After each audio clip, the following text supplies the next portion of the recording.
Bonjour, bonjour. Je me retrouve ici à côté de Montpellier avec Hervé Janeček, qui était vétérinaire et qui a fait un chemin biologiste aussi. Tu as fait un chemin extraordinaire. Je viens d'ailleurs de sortir d'une séance incroyable où il m'a inondé d'ondes naturelles chez lui. Et tu veux nous raconter un petit peu ton chemin de vétérinaire à biologiste et qu'est-ce que tu as compris avec ces ondes? Et moi, ce qui m'intéresse aussi, c'est les bains de forêt. Tu nous racontes un peu tout ça volontiers. Eh bien, le point de départ, c'est l'étude de l'énergie en médecine. J'ai étudié l'acupuncture il y a 40 ans avec les médecins acupuncteurs. Et j'ai toujours voulu comprendre ce qu'était l'énergie. Et l'énergie, c'est un terme soit ésotérique, complètement abstrait, soit ceux qui parlent d'énergie en médecine aujourd'hui, encore aujourd'hui, sont perçus comme des charlatans ou des gens bizarres ou des gens qui ne racontent pas des choses sérieuses en tout cas. Et moi, ça fait 40 ans, donc 4 décennies où je me pose ces questions, bon, avec des coupures bien sûr. Je n'ai pas fait que ça, heureusement, et d'ailleurs ça m'a permis de me ressourcer à chaque fois et de revenir vers ces sujets de recherche toujours plus frais, avec des idées neuves, avec des façons de voir tout à fait différentes. Alors c'est seulement dans les 7-8 dernières années que tout s'est accéléré en fait. Les réponses à ce qu'est l'énergie m'ont été apportées par des physiciens, en particulier un qui est le disciple de Tesla, qui est un Allemand qui s'appelle Konstantin Meil. Qui habite au lac de Constance. Oui, qui est pas loin du lac de Constance. Et alors, cet homme-là donc, a mis des mots sur le concept énergie. Et moi, ce qui m'a passionné depuis 7-8 ans, c'est d'être rigoureux dans la description de ce qu'est l'énergie. Les Grecs autrefois avaient un mot pour cela. Les Indiens ont eu le prana, ils parlaient du prana. Les Chinois le chi. Qu'est-ce qu'il y a derrière? Donc c'est à la fois de la physique et puis après il y a à la frontière de la physique, on ne sait plus très bien en fait quels sont les supports physiques, mais on parle toujours d'information. Et donc tout l'art, c'était d'abord de définir rigoureusement ce qu'est énergie et information, et ensuite de jouer avec ça, avec différents outils, en médecine justement. Et au-delà de l'art vétérinaire, donc qui est une toute petite partie de la médecine, j'ai eu la chance d'être coordonnateur justement pour le groupe des médecins, d'un groupe de médecins toujours plus grand, que ce soit en Suisse, en Belgique ou en France, de coordonner donc, ce concept de l'énergie à travers différents outils, dont des générateurs d'ondes scalaires, ce sont des ondes spirales. L'onde scalaire, c'est trop bien, parce que ça fait trop longtemps que j'avais vraiment envie d'avoir une fois justement un échange avec quelqu'un qui sait vraiment ce que c'est en fait. Et voilà, donc, alors, ce sont des ondes spirales comme ça. Donc, alors, il y a des ondes qui sont sinusoïdes, et celles-là, ce sont les ondes électromagnétiques banales. Mais les ondes spirales sont des ondes qui sont vraiment, disons, quelque part copines avec les premières. Il y a l'électromagnétisme et les ondes spirales. Et ce sont deux physiques différentes. Par exemple, les ondes spirales, elles sont émises en petite quantité et avec le temps, avec la distance, elles agrandissent, elles augmentent leur force. Alors que c'est l'inverse pour les ondes électromagnétiques. Et il faut les produire en assez grande quantité pour que, parce qu'avec le temps, avec la distance, elles s'amenuisent, elles s'évanouissent. Donc ce sont deux physiques différentes, mais donc il faut avoir des outils différents pour les utiliser. Et pour recharger un organisme, eh bien, il y a besoin d'avoir des outils précis, de façon à ce que les tissus, parce que les tissus répondent surtout aux ondes spirales, ça c'est aussi l'apport de Konstantin Meil, et parce qu'en fait tout est spirale dans notre corps. On a des ADN qui sont en spirale, on a des protéines qui quand elles fonctionnent elles sont spirales. Notre sang il circule en spirale, en tourbillon partout dans les artères. Notre lymphe aussi, c'est notre sang invisible on va dire.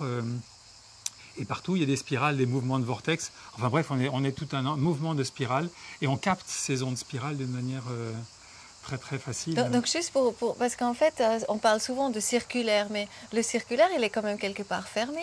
Donc spirale, c'est plus les cycles. C'est plus l'évolution, c'est plus spirale. Exact, c'est complètement vrai. D'ailleurs, le Soleil dans sa course, il fait une sacrée distance autour du centre de la galaxie.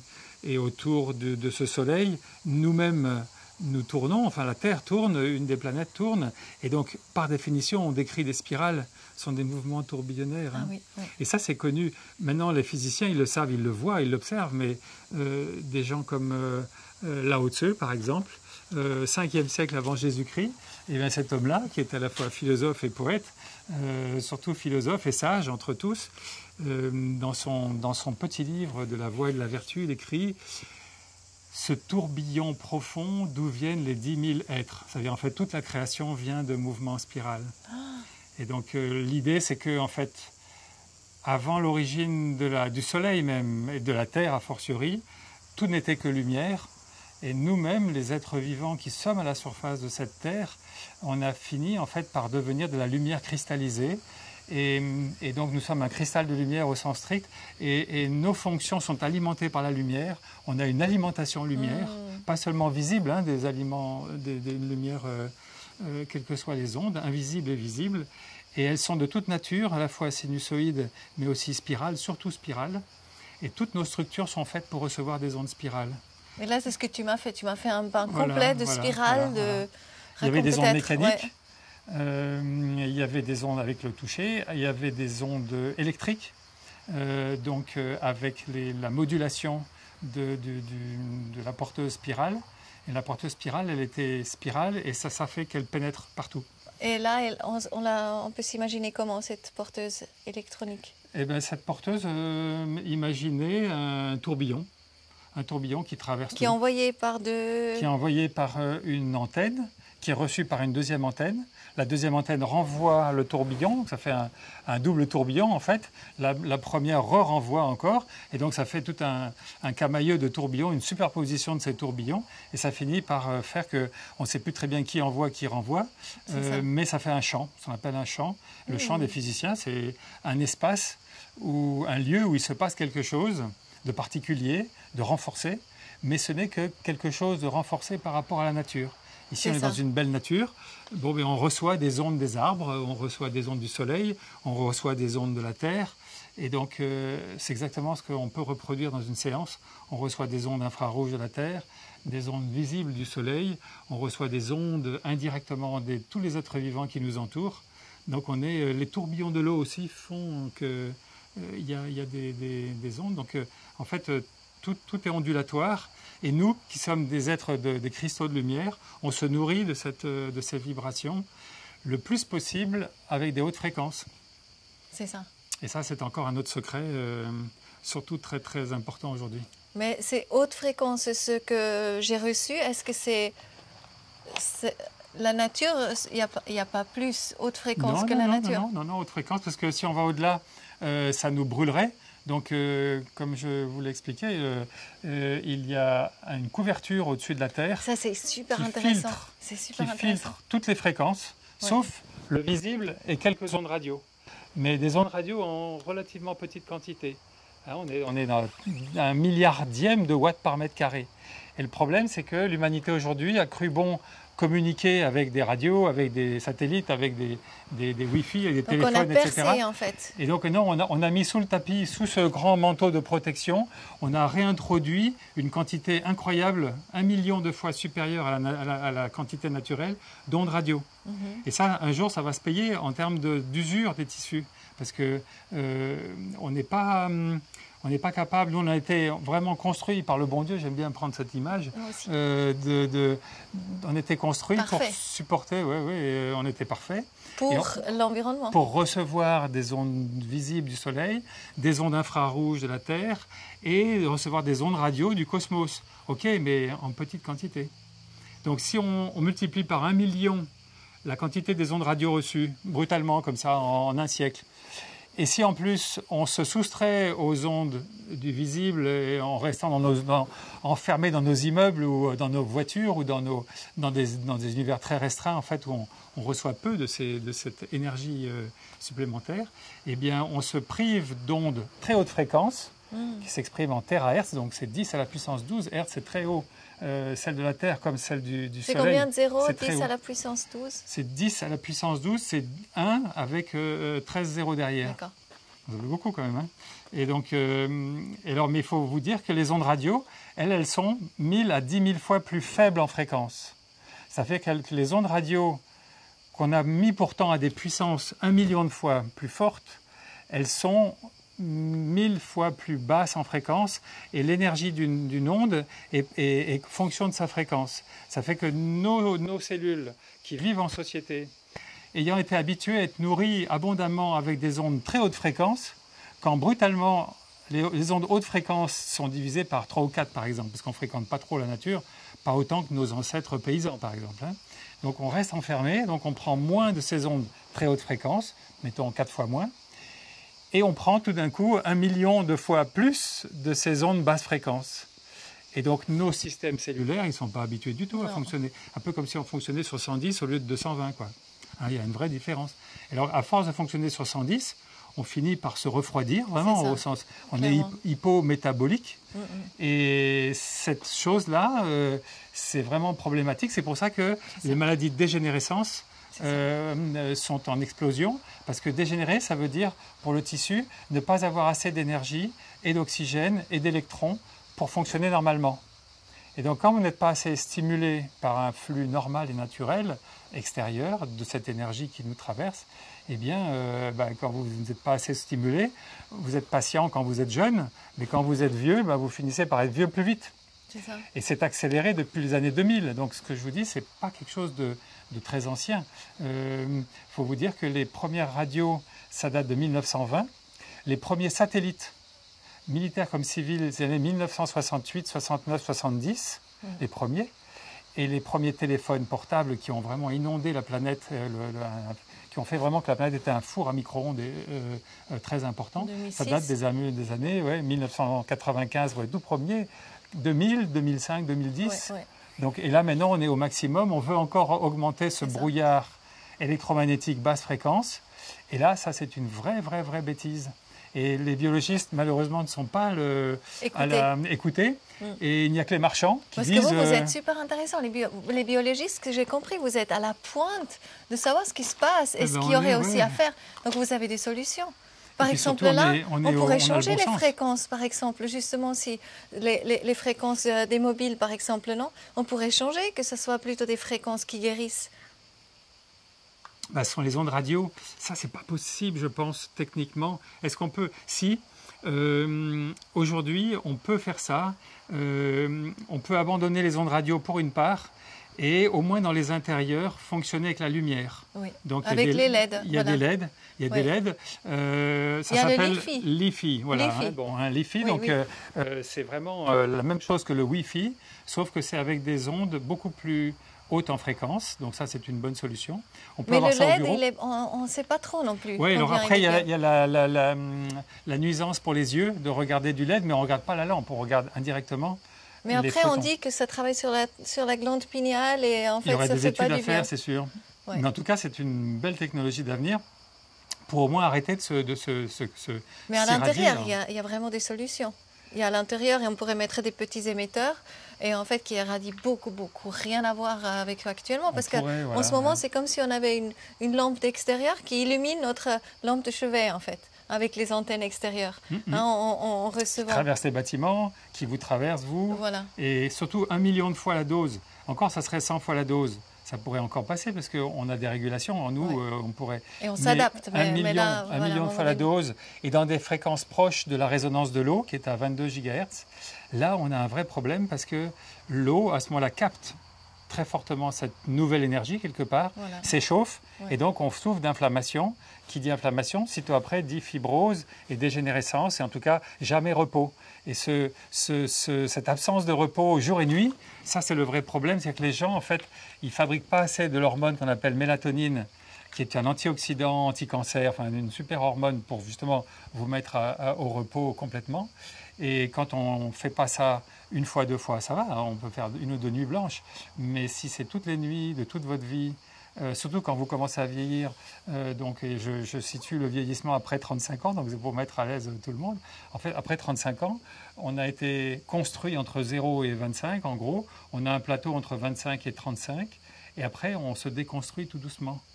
Et donc, si dans cette phase de déconstruction toute douce, on a un problème, on est super irradié avec des ondes basse fréquence, là ça ne va pas. Là ça ne va pas parce qu'en fait on a besoin, nous au contraire, de haute fréquence pour nous régénérer. Et donc ça c'est le problème d'aujourd'hui, hein. C'est un problème d'actualité, mais majeur, mais ignoré. Oui, ignoré, mais pas par toi par exemple, parce que tu expliques que tous les matins, tu vas vraiment te balader dans la forêt consciemment, et j'ai trouvé ça magnifique parce que il explique comment il approche les arbres. Et ça, c'est vraiment un grand enseignement. J'ai pris. Oui, parce que tout à l'heure, j'ai parlé du champ. Le champ, c'est un espace privilégié où il y a quelque chose de plus concentré que partout ailleurs. Et un arbre, ça a l'air statique comme ça, un arbre, mais en fait, dedans, il y a la sève qui circule. La sève qui circule, ça veut dire des particules électriques qui se baladent. Et donc, ça veut dire un champ électrique au moins, donc un champ magnétique. Et donc, de la lumière qui diffuse, et en particulier, on sait qu'en fonction de la hauteur de l'arbre, il y a une certaine distance par rapport à l'arbre où il diffuse des ondes spirales, justement. Et donc, tous ces êtres vivants nous nourrissent quand on les fréquente, surtout quand on est ouvert à cette source. Et donc, on s'approche de l'arbre, on le prend dans ses bras. On lui demande, hein? On lui demande d'abord, après on le remercie. Mais on fait ça et on fait donc vraiment en conscience le fait de profiter de son champ. Nous, quelque part, on lui apporte notre mobilité, lui, il nous apporte sa stabilité. Et ce qui est intéressant, c'est qu'il y a eu des études de fait en Roumanie, j'avais entendu ça, que les arbres guérissaient, mais pas tous les arbres pour n'importe quel problème. Par exemple, il y avait par exemple des mûriers plus pour les problèmes cardiaques, les érables plus pour d'autres problèmes de rein, par exemple, ou les bouleaux pour le rein. Et donc, chacun a fait sa bande de fréquences. Et quand on était un être humain avec ses forces et ses faiblesses, on s'approchait par exemple de l'arbre que l'on préfère ou qu'on avait repéré comme étant bon pour soi. Et moi, je sais qu'en fin de randonnée, par exemple, quand je prends les hêtres dans les bras, Fagus, hein, donc c'est un vrai bonheur parce que bon, je choisis un gros hêtre bien costaud. Et qu'est-ce que je fais? Je fais de la physique, c'est-à-dire en fait, je m'approche de son champ et je me mets dans son champ comme je le fais avec mes appareils. Quand je mets quelqu'un dans le champ, en fait, je mets quelqu'un dans un espace privilégié où il y a plus d'ondes que prévu, enfin que partout ailleurs, plus concentré en fait. Et ça, c'est justement cette ouverture. Après, il m'a expliqué encore l'histoire avec le petit garçon, avec le chocolat. Oui. Alors ça, c'est la résonance. C'est-à-dire, en fait, c'est vouloir être ouvert. C'est-à-dire, en fait, il y a l'émetteur, mais il y a le récepteur. Et savoir que ça existe. Ouais, voilà, alors, le récepteur, est-ce qu'il reçoit? Est-ce qu'il reçoit le récepteur? Ouais. Ça, c'est la vraie question. Peut-être c'est mieux l'image avec la radio. La radio, vous recevez une porteuse qui amène l'émission jusqu'à votre poste de radio. Vous ouvrez votre poste de radio et il reçoit, il n'est pas très loin de l'antenne radio, parce que c'est une onde électromagnétique, donc il faut qu'elle soit à une certaine distance de l'émetteur.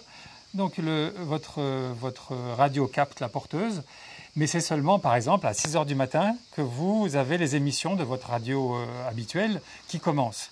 Et là, vous ouvrez votre poste de radio, mais imaginez que vous avez à ce moment-là un script en russe ou en javanais, et à ce moment-là, vous ouvrez le poste de radio, mais vous ne comprenez pas ce qui se passe. Donc, vous avez reçu la porteuse, d'accord, mais le type qui parle dans le micro, qui a donc surajouté l'onde sonore à la porteuse, donc c'est la rencontre de deux ondes, une onde sonore, une porteuse, eh bien, il ne rencontre pas votre compréhension, votre cerveau, donc vous fermez le poste.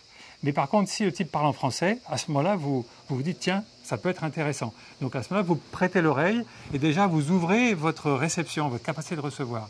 Mais si quelqu'un dit quelque chose d'ennuyeux, à ce moment-là, vous allez fermer le poste à nouveau parce que le message ne rentre pas en résonance avec votre culture, votre spiritualité, votre vie, tout simplement.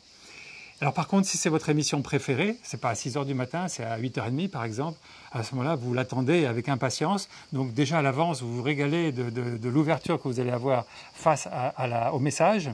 Et donc là, vous allez recevoir à fond, quand l'émission commence, vous allez recevoir au mieux, peut-être 10 fois mieux qu'un message ennuyeux, vous allez recevoir à fond et comprendre tout de suite, et absorber et digérer et intégrer tout de suite ce qui est envoyé sur la porteuse comme onde modulatrice de la porteuse. Donc vous voyez la différence entre la réception banale et ennuyeuse et une réception privilégiée.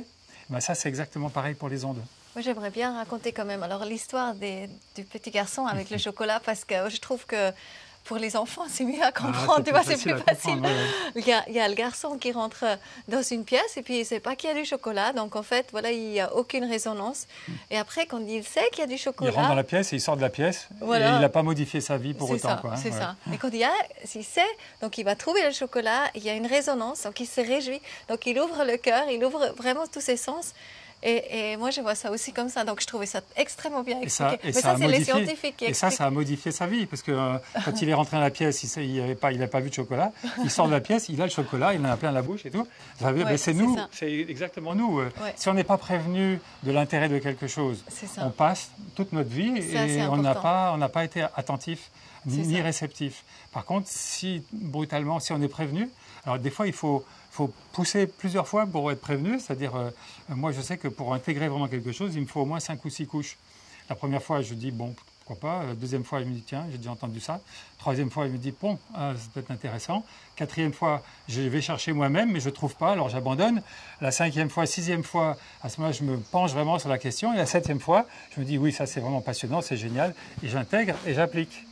Mais vous voyez, tout le monde est comme ça, plus ou moins. Hein, donc, pour n'importe quel sujet. Ouais. Donc en fait, l'ouverture de la conscience, c'est un sacré travail. Et c'est pour ça que les enseignants sont si précieux dans l'enfance et qu'ils ont une mission sacrée d'ouvrir l'esprit des enfants. S'ils le font, tant mieux. S'ils le ferment, alors à ce moment-là, c'est un vrai problème, quoi, hein. Donc, mais même quand on est adulte, pas seulement enfant, on doit s'ouvrir. Et en tout cas, c'est le propre des ondes scalaires que de trouver un bon récepteur le plus possiblement ouvert, et à ce moment-là, on absorbe. Et comment on peut faire maintenant? Parce que toi, tu préconises le matin, tu te balades pendant 1 heure vraiment, parce que tu re-encodes ton corps, justement avec l'énergie de la forêt. Peut-être tu racontes. Quels sont les autres? Tu m'expliquais aussi qu'on se balade pieds nus, préférablement pendant l'orage. C'est extraordinaire. Tout ce qui nous recharge. Qu'est-ce qui nous recharge? Qu'est-ce qui nous recharge dans la nature? C'est ça, c'est l'observation. Exemple, l'orage, ça rassemble plein de choses. Ça rassemble la lumière sous forme d'éclairs. En même temps, la négativation du sol, c'est-à-dire en fait, et plus, moins, le sol devient négatif à nouveau, alors qu'il était positif juste avant de voir cette décharge. Donc, c'est des quantités, des tensions énormes, hein, c'est des millions, des dizaines de millions de volts. Et donc, il y a ça, il y a le bruit du tonnerre, ce sont des sons, et donc les roulements du tonnerre, donc, ce sont des sons. Donc, il y a la lumière, il y a les sons, des sons harmonieux, en tout cas, disons crescendo, décrescendo, un peu comme un concert. Il y a donc les électrons, la négativation du sol, et il y a la Terre toujours qui irradie en permanence toute l'énergie qu'elle a reçue du Soleil. La Terre la renvoie sous forme d'infrarouge. C'est génial. Et nous, quand on se balade, après, ça peut être dangereux aussi. Alors, quand on se balade, alors il ne faut pas se promener sous l'orage. Il vaut mieux se promener tout nu, ou en tout cas habillé et pas d'appareil électronique sur soi.